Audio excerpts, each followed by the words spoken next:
Hi, I'm Christian Hough. Hi, and I'm Chris Reeve. And in this how-to, we're going to look at the Travelpak portable battery system. It's time to ditch those speed lights and get your gear out on location.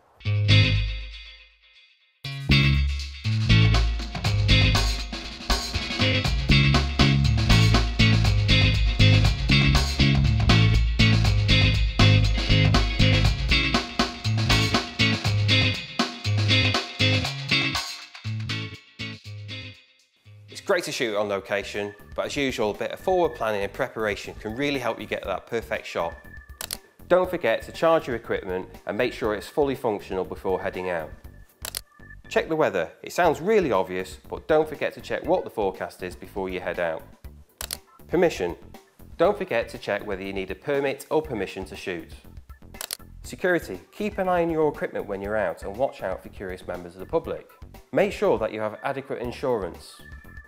Come on people, we're in the 21st century now, no more wires and sync leads. Get hold of a good radio trigger such as a pulsar. So that's covered all the setup, let's get out on location.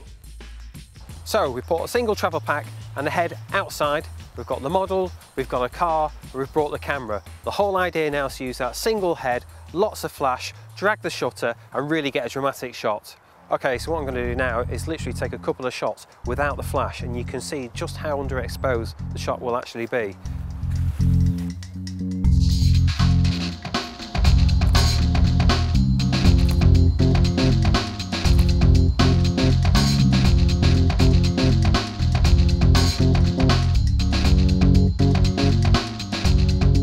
So if you want to achieve a lighter background, we can use a slower shutter speed, which is also known as dragging the shutter. So we're going to continue the shot here, but this time using the flash. I'm using a soft light reflector. You can of course use anything from an umbrella to a softbox to achieve the same effect. It's just a case of metering the light now. I'm metering to f11 and then using the shutter speed to control the ambient light.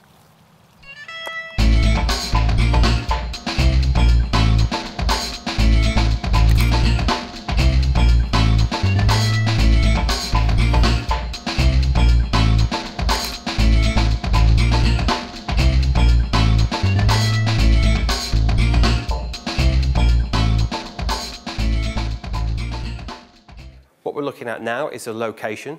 Here we've chosen the staircase, mainly because we can get the model at the forefront and we've got all the scenery behind. We can utilise the natural light coming from the skylight above, isolate the model at the front and use the flash basically to concentrate on her. It's just then a case of balancing the natural light with the ambient light. For this setup, we've kept it really simple. We're using a single Gemini Pro head fitted with a soft light reflector. But you can use whatever reflector you find that's necessary, from anything from a shoot-through umbrella, reflective umbrella, or even a large softbox. It all depends on the size of the area that you need to cover. Crucially, we're plugged into the travel pack, and that's because we're on location. The last thing we want is wires trailing everywhere, people tripping over them. Plus, you save a fortune on hazard tape.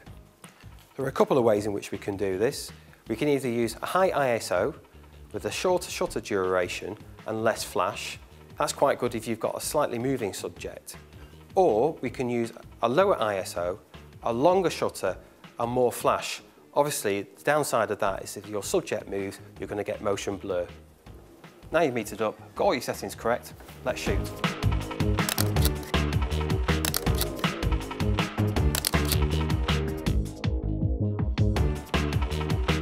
If you're using a slow shutter, you might find that if you're shooting handheld, you move slightly, or even your model moves slightly. Therefore, a tripod does become essential.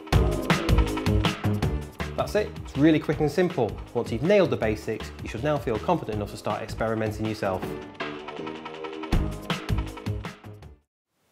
Excellent. Great shots there from Christian. Now here's just a few tips just to get you started. Location shooting is all about planning.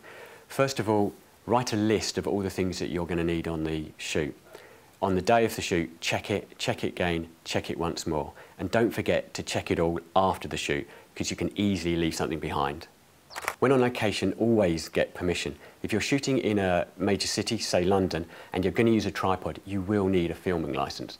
The best thing to do is contact the local council and they'll steer you in the right direction.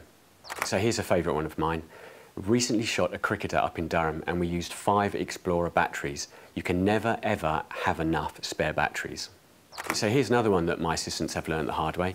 Umbrellas and softboxes act like huge sails when you shoot outside and on location. So maybe use one of the smaller reflectors or maybe a high-powered reflector. And don't forget sandbags or at least someone holding the light. Weather and location shooting go hand in hand. Trying to forecast or second guess what's going to happen is a nightmare. The best website we've found is the BBC, but my advice is always check the night before to find out what's going to happen, as they very, very rarely get it right 2 or 3 days in advance. Great tips, Chris. So there you have it, some great location setups. And remember to check us out on the Bowens website, and we'll see you next time on How To.